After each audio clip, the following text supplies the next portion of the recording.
আজকে আমরা customer account নিয়ে কাজ করব।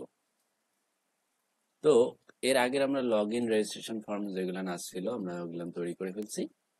তো আমরা কিভাবে সেই অ্যাকাউন্ট পেজে যাব?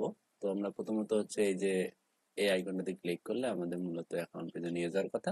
তো আমাদের যদি লগ ইন না থাকে তাহলে এরকম লগ ইন পেজে নিয়ে আসবে। আর হচ্ছে যদি আমরা লগ ইন যদি না করে থাকি বা এখনো কোনো অ্যাকাউন্ট ক্রিয়েট করিনি তাহলে ক্রিয়েট নিউ অ্যাকাউন্ট ক্লিক করে আমরা হচ্ছে রেজিস্ট্রেশন করে নিতে পারি। তো আমাদের একটা অ্যাকাউন্ট ক্রিয়েট করা আছে। এটা মূলত জন ডয় এইটা নিয়ে। আর এটা পাসওয়ার্ড হচ্ছে 1122 334 something like that. Log in করি, দেখি ঠিকঠাক আছে কিনা। ওকে, সবকিছু ঠিকঠাক আছে এবং এভাবে আমাদের এই পেজটাতে নিয়ে আসতেছে। ওকে, তো এখানে আমরা এই যে অ্যাকাউন্ট নামে আমরা এখানে একটা টেক্সট দেখতে পাচ্ছি। সো দ্যাট মিনস আমি অলরেডি একটা হচ্ছে এখানে আমাদের যে জেসন টেমপ্লেটটা সেটা আমি তৈরি করে ফেলছি। প্রথমত হচ্ছে আমরা একটা সেকশন এরকম ক্রিয়েট করছি এবং এখানে অ্যাকাউন্ট নামে শুধু আমরা এতটুকু রেখে দিছি। আর অ্যাকাউন্ট ডট জেসন যেটা সেটা আমরা রাখছি কোথায়, টেমপ্লেটস এর ভিতরে, কাস্টমার্স ফোল্ডারের ভিতরে অ্যাকাউন্ট ডট জেসন। এটার মধ্যে সিম্পলি আমরা যেমন অন্যান্য ফাইলের মধ্যে যেমন করে আমরা স্ট্রাকচারটা নিয়েছিলাম ঠিক সেম ওয়েতেই আমরা নিছি। এইখানে আমরা সেকশনটার নেম নিছি, দ্যাটস অল। এরপরে আমরা কি করছি, এই জায়গায় এসে আমাদের যে মূল যে কাজটা সেটা আমরা মূলত করব। তো ফরম্যাটটা আমরা অলরেডি এখানে সাজায় রাখছি সিম্পল ওয়েতে। এখানে অ্যাকাউন্ট যে টেক্সটটা সেখানে এখানে দেখাচ্ছে। ওকে, তো এখানে অনেক কিছু দেখাবে, মোর দ্যান দ্যাট। সো আমরা কি করব, এখানে কি দেখাবো মূলত, আমরা মূলত এখানে দেখাবো আমাদের যে অর্ডারস এর সামারি গুলান সেইগুলান একদিকে দেখাবো। আর এক সাইডে ছোট্ট করে আমাদের যে অ্যাড্রেসের যে ইনফোটা সেটা একদিকে দেখাবো। ওকে, আর উপরে নাম ধাম কিছু থাকবে কারণ কাস্টমার যেন আইডেন্টিফাই করতে পারে যে এটা তার অ্যাকাউন্ট। তো শুরু করি। প্রথমত আমরা এই জায়গায় কিছু কাজ করব। যেমন হচ্ছে আহ, প্রথমে আমরা একটা ডিপ নেই, ডিপ নিয়ে একটা কন্টেইনার নেই। আমরা যা কিছু করবো এই কন্টেইনারের ভিতরেই করব। ওকে, সো এটার ভিতরে ঢুকে আমরা হেডারের মধ্যে কিছু একটা করব। সো এটার জন্য আমরা একটা ডিপ নেই, এটা একটা ক্লাস দেই। আমরা কিরকম ক্লাস দেবো সেটা হচ্ছে ডিফ্লেক্স দেই। হ্যাঁ, ডিফ্লেক্স। তো এই ডিফ্লেক্স এর মধ্যে আমরা একটা কাজ করব, সেটা হচ্ছে জাস্টিফাই কন্টেন্ট বিটুইন করে দেব, যেন দুই দিকে দুইটা টেক্সট হয়ে যায়। আমরা দুই দিকে কেন রাখতে যাচ্ছি, একদিকে আমরা রাখবো কাস্টমারের নেম, আর একদিকে হচ্ছে কাস্টমার লগ আউটের জন্য একটা মানে লিঙ্ক। ওকে, তো প্রথমে আমরা আর একটা ডিভ নেই, তাহলে ডিভ কাস্টমার ইনফো এরকম একটা কিছু দিই। আর দিয়ে এই জায়গায় একটা আমরা এই ফোর টেকনিক এইটার ভিতরে দিই যে কাস্টমার ফার্স্ট নেমটা আমরা দিতে চাচ্ছি। ওকে, ফার্স্ট নেম।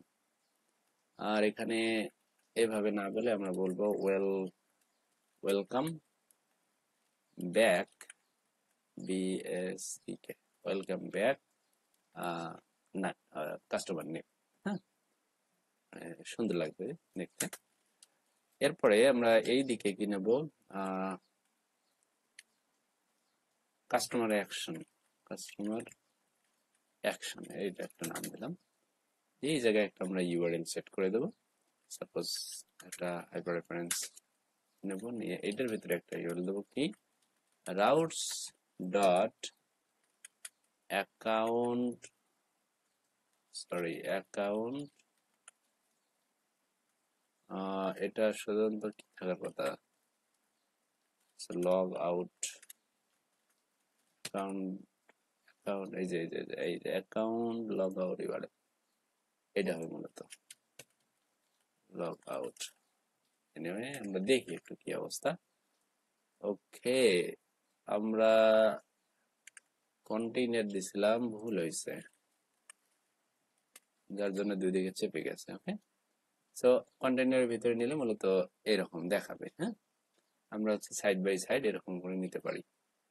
সো এটা সাধারণত কিভাবে আছে আমরা যদি দেখি, এটা এটা আমরা কন্টেইনার, ওকে, সবকিছু ঠিকঠাক মতোই আছে। হ্যাঁ, শুধু একটু আমাদের এখানে ই করতে হবে, সেটা হচ্ছে অ্যালাইন আইটেমস। হ্যাঁ, অ্যালাইন আইটেমস সেন্টার, এটা দিয়ে আমরা সেভ দিই, তাহলে এটা মোটামুটি সেন্টার হয়ে যাবে। এখানে আমরা আইকন টাইকন অনেক কিছু অ্যাড করতে পারি লগ আউটের জন্য। ওকে, তো আমরা এত কিছু করবো না, জাস্ট রেখে দিলাম। আর এখানে ওয়েলকাম ব্যাক, এখানে হচ্ছে কাস্টমার নেম দেখাচ্ছে। হ্যাঁ, আমরা চাইলে এটাকে ক্যাপিটালাইজও করতে পারি, যেমন হচ্ছে এটা ক্যাপিটালাইজ নাই, এটা আমরা চাইলে করতে পারি। সাপোজ এখানে একটা স্প্যান দিয়ে একটা ক্লাস দিই, টেক্সট ক্যাপিটালাইজ, আই থিঙ্ক এটা কাজ করার কথা। ফার্স্ট নেম যেটা টেক্সটটা, এটা কিন্তু আমরা এই জায়গায় নিয়ে আসতে পারি। ওকে, এই যে ক্যাপিটালাইজ হয়ে গেছে। এটা একটা কমা হওয়ার কথা নাকি?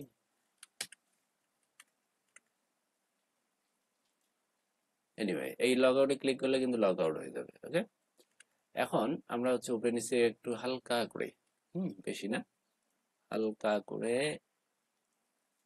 স্পেস দিয়ে দেবো। যেমন হচ্ছে এই জায়গায় দিয়ে দিই মার্জিন Y4, চলবে। এরপর আমাদের মূল কাজ যেটা, সেটা হচ্ছে আমরা একটা টেবিল ক্রিয়েট করব আমাদের অর্ডারস গুলো দেখানোর জন্য। ওকে, তো তার আগে আমরা আরেকটা হচ্ছে এখানে রো নেব। কারণ হচ্ছে কি, আমরা একদিকে হচ্ছে অর্ডারস গুলো দেখাবো, আর একদিকে হচ্ছে আমাদের কাস্টমার অ্যাড্রেস থাকবে। সো এই রো এর ভিতরে আমরা আবার দেই যে, আচ্ছা এখানে আর কিছু দেওয়া লাগবে না অ্যাকচুয়ালি। এখানে ডিপ কল এমডি, সাপোজ আমরা এটার জন্য নিই হচ্ছে 9 নেই। হ্যাঁ, আর আচ্ছা বের হয়ে এটা ডিপ, এই ডিপটাও নিয়ে নিই। কত থাকলে 9 নিলে আর 3 থাকে, কল এমডি 3। ওকে, এখানে আমরা হচ্ছে কাস্টমার অ্যাড্রেস নেব। সো এখানে আমরা একটু হালকা করে কি করি, এটা H4, এটার ভিতরে অ্যাড্রেস এটা রেখে দিই।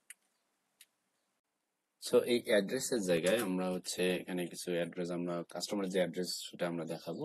মূলত এখানে ডিফল্ট অ্যাড্রেস যেটা, সেটা আমরা দেখাবো। এ বাদে আমাদের হচ্ছে অ্যাড্রেসের একটা পেজ থাকবে। হ্যাঁ, সেখানে সে অ্যাড্রেসের ডিফল্ট সবকিছু দেখতে পাবে। আই মিন যতগুলো অ্যাড্রেস সে এন্ট্রি করবে।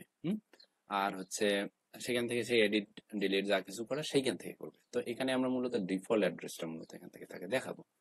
তো এটা করার জন্য আমরা যেটা করব সেটা হচ্ছে কাস্টমার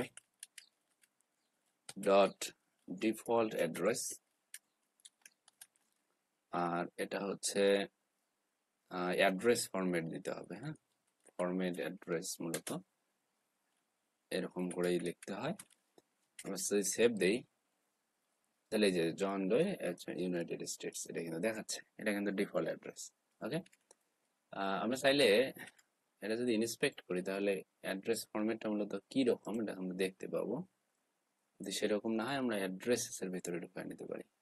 ওকে, এখানে একটা পি ট্যাগের ভিতরে মূলত এইভাবে দেখাচ্ছে, এবং এইভাবে বিআর ট্যাগ নিচ্ছে। হ্যাঁ, তো এই ফরম্যাট নিলে মূলত এইভাবেই দেখায়।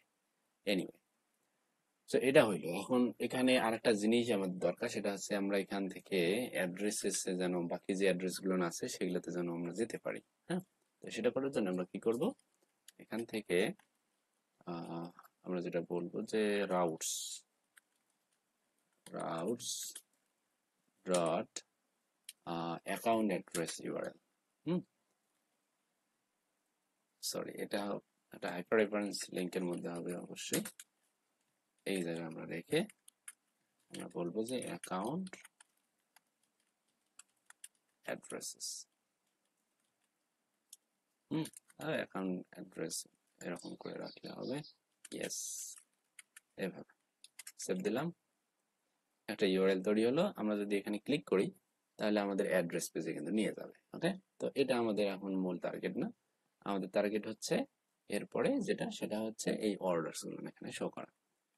তো নেক্সট ভিডিওতে আমরা এর অর্ডারগুলো দেখাবো। ওকে।